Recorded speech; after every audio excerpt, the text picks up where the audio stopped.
अस्सलामुअलैकुम दोस्तों मेरा नाम मोहम्मद हसीब है और मेरे यूट्यूब जो कि मैंने चैनल स्टार्ट किया है जिसमें हम इकोनॉमिक्स के रिलेटेड वीडियो को स्टडी करेंगे। तो जो हमने बुक स्टार्ट किया इसका है माइक्रो इकोनॉमिक्स मिन्कोस्की की। तो इसके हमने 2 लेक्चर को डिस्कस किया था। फर्स्ट लेक्चर में हमने जीडीपी को डिस्कस किया था और सेकंड लेक्चर में हमने जो था वो रूल ऑफ कंप्यूटिंग जीडीपी को डिस्कस किया था। तो आज मैं उम्मीद करता हूँ कि आपको वो 2 लेक्चर बहुत ही इजी से अंडरस्टैंड किए होंगे। आज थर्ड लेक्चर को स्टार्ट करते हैं जिसका नाम है application of computing GDP and real GDP nominal GDP. इसको हम डिस्कस करेंगे। ये बहुत ही इम्पोर्टेंट और अहम टॉपिक है एमएससी और बीएससी की इकोनॉमिक्स का। इसके रिलेटेड बहुत ही क्वेश्चन आते हैं पेपर में। तो आइए स्टार्ट करते हैं अपने इस टॉपिक को। अस्सलाम वालेकुम। आज जो हमारा मैक्रो इकोनॉमिक्स जो मेजर कोर्स है उसका थर्ड लेक्चर है। कल हमने रूल्स ऑफ कंप्यूटिंग जीडीपी को कंप्यूट करने के रूल्स देखे थे। तो आज जो इसके आगे प्रिकॉशंस दी गई हैं। तो फर्स्ट ऑफ ऑल ये जो फर्स्ट है यूज़ ऑफ गुड्स।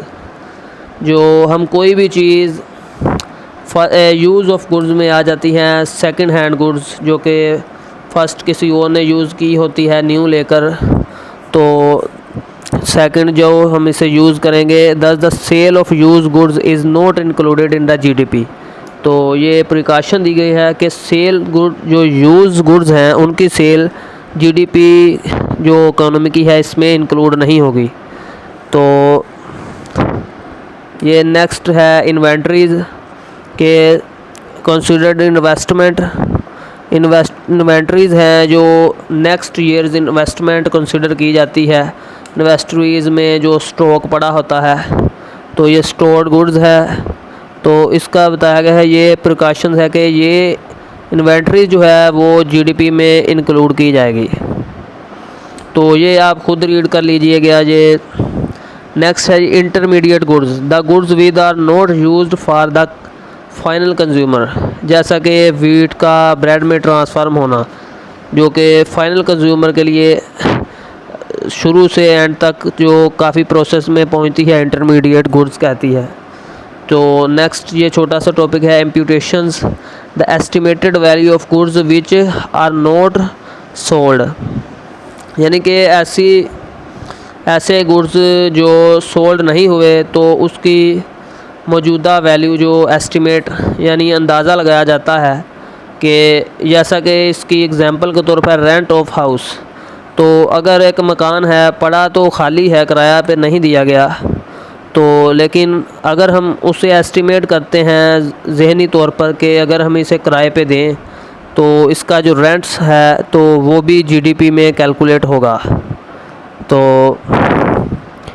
नेक्स्ट है इसी में छोटा सा टॉपिक आता है। तो finally no imputation is made for the value of goods and service sold in the underground economy. जो ये ब्लैक मनी होता है जो पॉलिटिक्स वगैरह के पास पॉलिटिशियंस के पास जहाँ कई लोगों ने ब्लैक मनी अंडरग्राउंड इकोनॉमी में रखा होता है तो ये नॉट इंक्लूडेड इन जीडीपी क्योंकि इसका रिकॉर्ड नहीं होगा हमारे किसी भी अदारे के पास। तो नेक्स्ट है in the united state the underground economy is estimated to be less than 10% of the official economy whereas in some developing nations such as Thailand, Nigeria and Bolivia the underground economy is more than half as large as official one। तो United states जो है जो इसमें तो 10% से भी less जो है अंडरग्राउंड इकोनॉमी में इंक्लूड है। तो बाकी जो डेवलपिंग नेशंस हैं ये बताई हैं हमने तो इनमें एक अंडरग्राउंड इकोनॉमी का हाफ से ज़्यादा रोल है। तो नेक्स्ट जो कंसेप्ट है real GDP versus nominal GDP. तो रियल जीडीपी तो होती है overall goods and services sold in the economy during a 1 year with in the border of countries and the जो कि है economist call the value of goods and services measured by current prices जो दिया गया है nominal GDP. तो notice that nominal GDP जो है जो हमारे मुल्क के बाशिंदे बाहर वर्क करने के लिए गए होते हैं तो उनकी जो इनकम वगैरह है तो अगर वो भी इंक्लूड कर लें जीडीपी में तो ये ग्रॉस नेशनल प्रोडक्ट बन जाता है।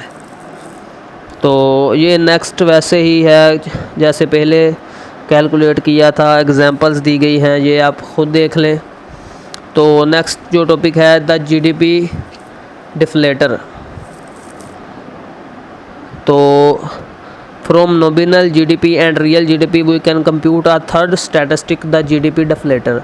The GDP deflator, also called the implicit price deflator for GDP. It is a ratio of nominal GDP to real GDP. जो nominal GDP और real GDP की रेशो है यानी P multiply Q over PB multiply Q, ये जो price की equal होती है तो इसे GDP डिफ्लेटर कहते हैं।